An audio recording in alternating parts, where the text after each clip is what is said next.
Will do. Thanks, Paul. Hi, Andrew. How are you? Good. Dried out now. It was a wet training session. Yeah, I saw that. I saw some pictures. Great to have James Ryan back out there in the field. Really timely return. Yeah, no, it was awesome to, he's built well through his injury. To have him out on the field was a big lift for everyone on a wet Monday. So we got through some good detail there and set us up for a good week ahead. I saw a few pictures of James Ryan. Did Hugo train? I didn't see any pictures of him.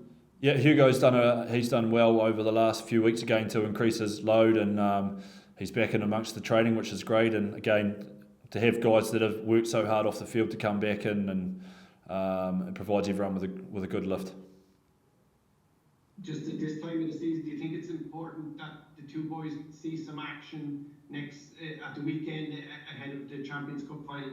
Yeah, obviously they both need to be playing rugby to be considered. So we need to see how they get through the training week first and foremost. But we've got some selection decisions to make in terms of those boys coming back, which I said is great to have competition and depth in some key positions.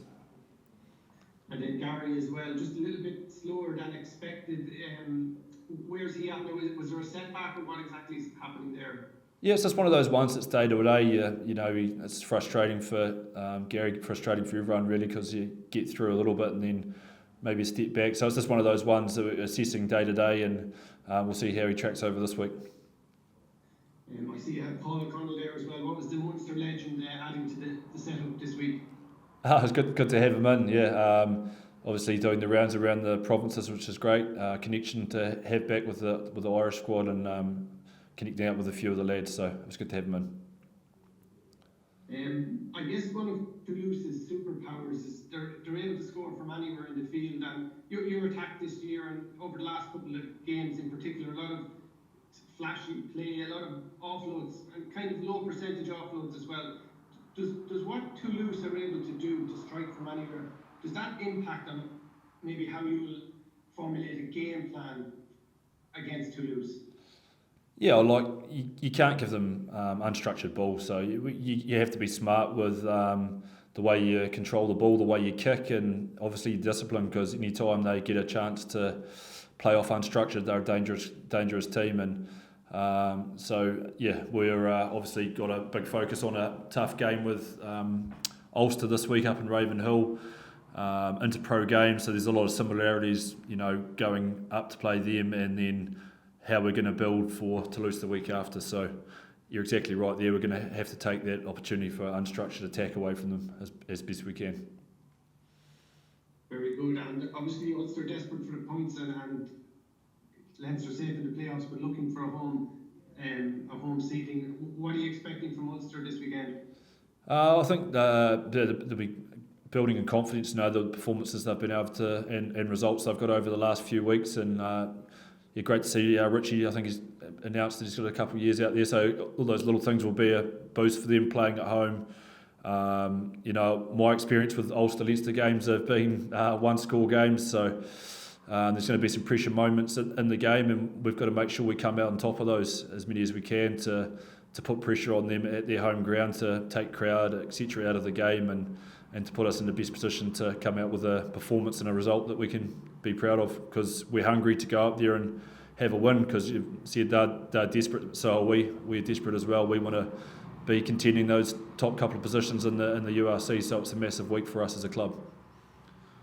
Just the last one from me, maybe a word on Jordan Larmour, and just in the 2 years that you've been there, perhaps before that maybe there was a sense of a loss of confidence when he was not really getting the look in after being such a big part of the Ireland squad as a younger player for the Grand Slam in 2018. Did you notice any lack of confidence when you first came across him, and is that something you've been working on over the last couple of years? Ever since I've met Jordy, he's been, the guys that know him well, he's such a energy giver. He's always got so much energy on and off the field. The way he off the field, he's smiling all the time. He's bouncing around, but when you get on the field, he's doing exactly the same thing. He's providing energy through making big plays or working hard off the ball to get himself into position to make a difference. So I think his performances over this year, the consistency he's probably had without missing out with little niggles, and that's been a big thing for him. He's been training every session, he's been playing week to week, so those things add up and give you the confidence that he's got at the moment. Super, thanks Andrew, best of luck for the week. Thank you. Hi Andrew, sorry Ryan here.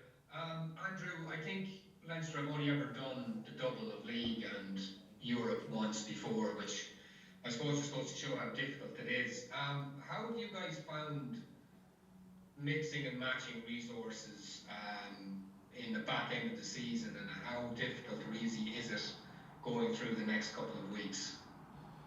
Yeah, I think everyone's extremely motivated for one, and excited about the opportunity. Yeah, there's no place we'd rather be. That's what we strive to do as a club, and we know how hard it is. Not this in this URC and European, but think about the top 14 in Europe and the Premiership in Europe. It's hard for everyone, so we understand that, and we think we've got to a position now that we're got 38, 40 players that are competing for spots and can do a job for us over this. When you think about the next couple of weeks, are the ones that we're focusing on at the moment. As I said, it's a big game for us in terms of league position here in the URC, so our full focus is on that for the week ahead. But when you think about all the habits, etc., we're trying to build in our training and the game on Saturday, it's stuff that is going to put us in good stead for the following week as well. Yeah, I mean, because Leo spoke about how it remains to be seen if the decision to leave all the frontliners at home from South Africa was the right decision or the wrong decision. And just given what we saw against Ospreys, who put it up to you big time in the first half, then to ultimately break free and score 60 plus points, does that show really the benefit of getting guys out on the pitch week after week, coming to the back end of the season? I suppose the importance of structure and familiarity and minutes in the legs. Yeah, cohesion. It's all part of it, isn't it? Like you need you can train as much as you want, but the time on field together is great, and I think we saw that coming through that game, and the way the boys managed to finish that was, as you said, and start the game. It was probably just a patch in the middle there where we were a bit inaccurate with some of our play that led them back in, and we knew they were going to be a tough, gritty team, but everyone was delighted with the way we managed to finish, especially that last 15-20 minutes, and to come in today and celebrate that, but also realise there's still a lot of growth in the team is the exciting thing. That's great. Thanks, William. Cheers.